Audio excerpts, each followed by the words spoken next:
Dear students, कल मैंने आपको ये बताया था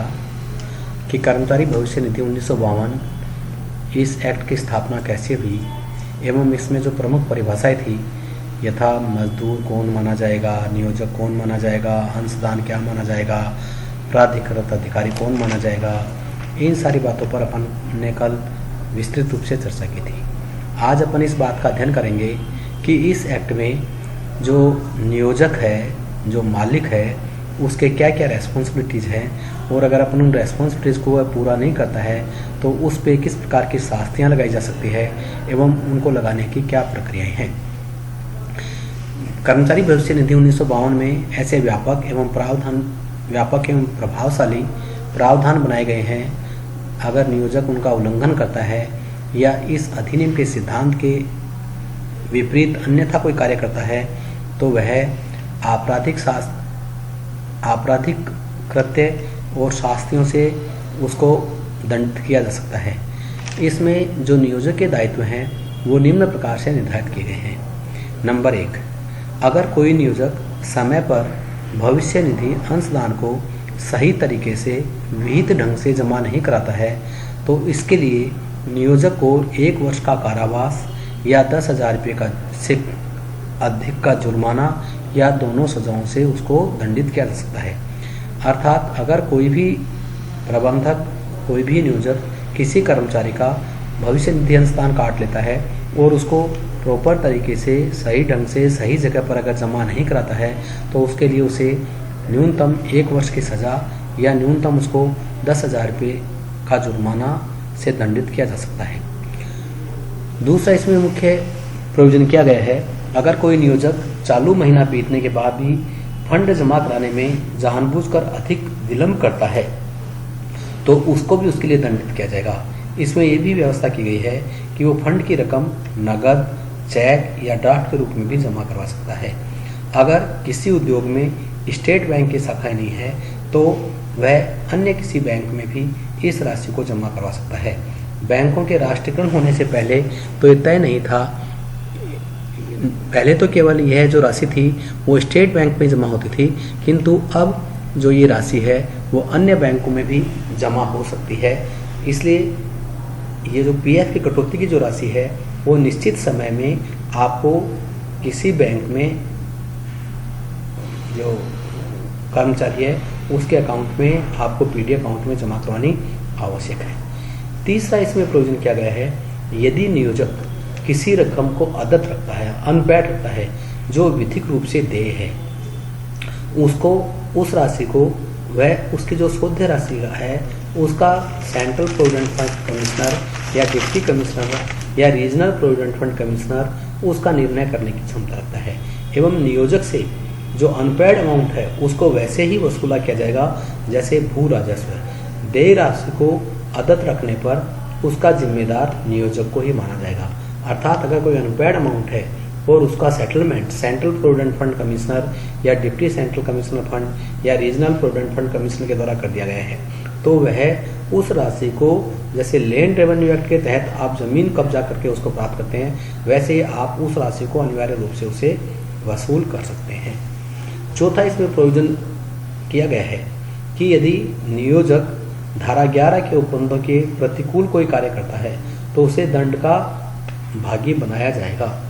और यदि उपक्रम में सभी ऋणों का भुगतानों का प्रश्न उठ जाता है कि मान लीजिए कि किसी उपक्रम को सारे ऋण चुकाने हैं तो भी सबसे पहले एक नियोजक को जो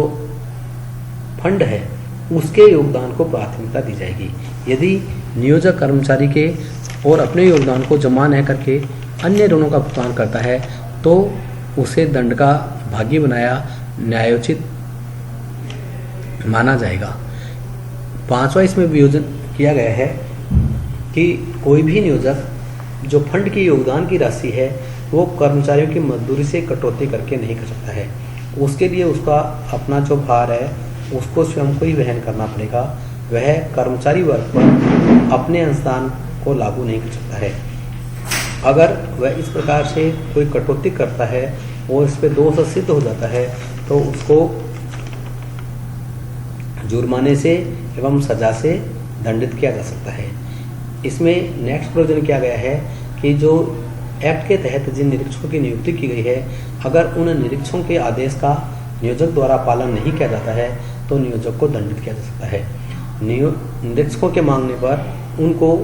उससे संबंधित रजिस्टर, रिकॉर्ड्स या अन्य कागजात उसको दिखाने होंगे एवं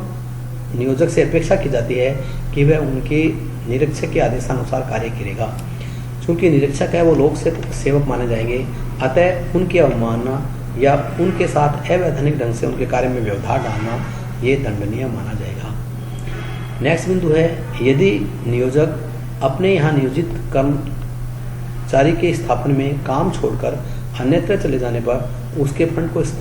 हस्तांतरित नहीं करता है तो उसको भी धारा 17A के अनुसार उसको अन्य स्थानांतरित कर देना चाहिए। ये जो मुख्य इसमें प्रोविजन किए गए हैं वो मैंने अभी आपको ये बताए कि इस प्रकार से हमारे यहाँ पर इस एक्ट में प्रावधान किए गए हैं कि भविष्य निधि के अंशदान के लिए उसको समय पर काटना, उसको समय पर जमा कराना, अगर वह जमा नहीं करवाता है तो क्या होगा, अगर प्रॉपर तरीके से नहीं करवाया तो क्या किया जाएगा, इसका जो निरीक्षक है उसके आदेशों की पालना करना, नहीं करने पर उसको या उसके कार्य में व्यवधान डालना, अगर कर्मचारी का ट्रांसफर हो जाता है या वह उपक्रम छोड़ करके दूसरे उपक्रम में चला जाता है तो भी उसकी सारी राशि को ट्रांसफर करना एक नियोजक का इसमें प्रमुख दायित्व माना गया है। अब हम बात करेंगे कि जो ये भविष्य निधि है,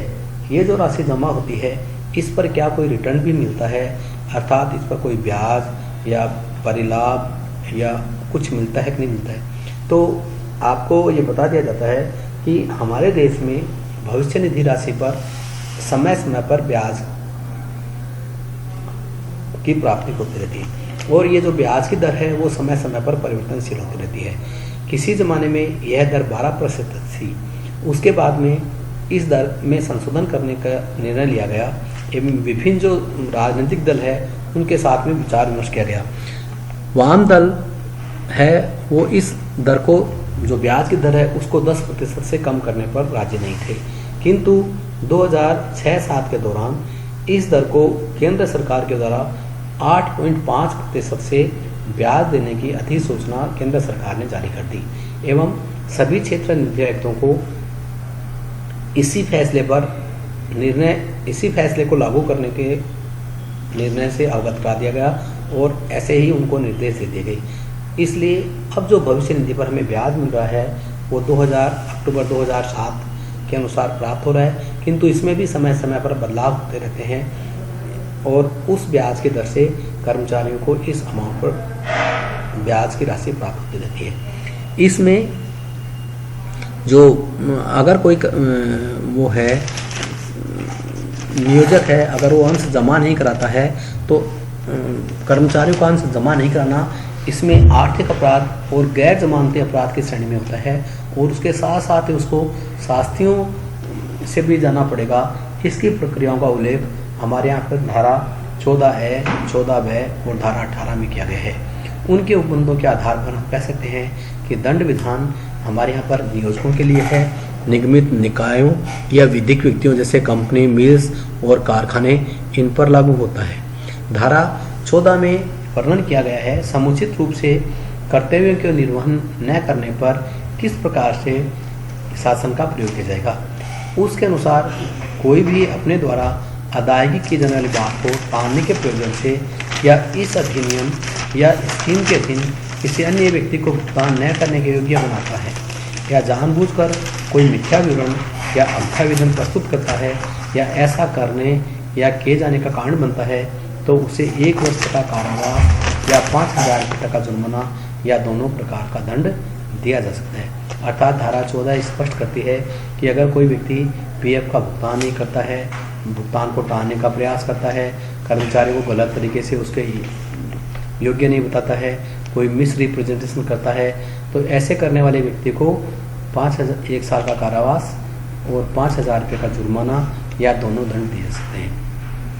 धारा 14 कैक है स्पष्ट करती है कि इसके संबंध में अगर नियोजक अंशदान के भुगतान में कोई त्रुटि से संबंधित अपराध करता है तो वह इस अधिनियम के अधीन दंडनीय होगा, कोग्निजेबल होगा एवं उस पर क्रिमिनल प्रोसीजर कोड 1973 के अंतर्गत जो व्यवस्थाएं लागू की गई है वो व्यवस्थाएं, वो धाराएं उस पर भी लागू मानी जाएगी। अगर कोई कंपनी अपराध करती है, ये व्यक्तियों के लिए था, किंतु अगर नियोजकों को दंडित करने के लिए विधान के साथ ही कंपनी जैसे निगमित निकायों को भी दोषभागी बनाने के लिए तथा दंड देने की व्यवस्था धारा 14 में की गई है। इस अधिनियम के अधीन अपराध करने वाला व्यक्ति कंपनी हो तो प्रत्येक जो उस उल्लंघन के समय उस कंपनी के कारोबार के संचालन के लिए उस कंपनी का भार साधक और उसके प्रति उत्तरदायी था, तथा साथ ही वह कंपनी के ऐसे अपराध के दोषी समझे जाएंगे एवं उनके विरुद्ध कार्रवाई की जाएगी। इस प्रकार से अपन देखते हैं कि व्यक्तियों के विरुद्ध या विधान द्वारा कृत्रिम व्यक्तियों के विरुद्ध भी इस एक्ट में प्रोविजन किया गया है। अगर वो उसका कोई भुगतान समय पर नहीं करते हैं या न करने की मंशा रखते हैं या उसमें जानबूझ करके त्रुटि करते हैं तो उनके विरुद्ध क्रिमिनल कोड और पेनल्टी दोनों की व्यवस्था की गई है एवं विभिन्न धाराओं के तहत उसकी प्रोसीजर का वर्णन किया गया है। वहाँ पर व्यक्ति अपनी बात को रख करके और इसके अंतर्गत वह इसका लाभ ले सकता है। नेक्स्ट अपन बातचीत कल करेंगे। Thanks for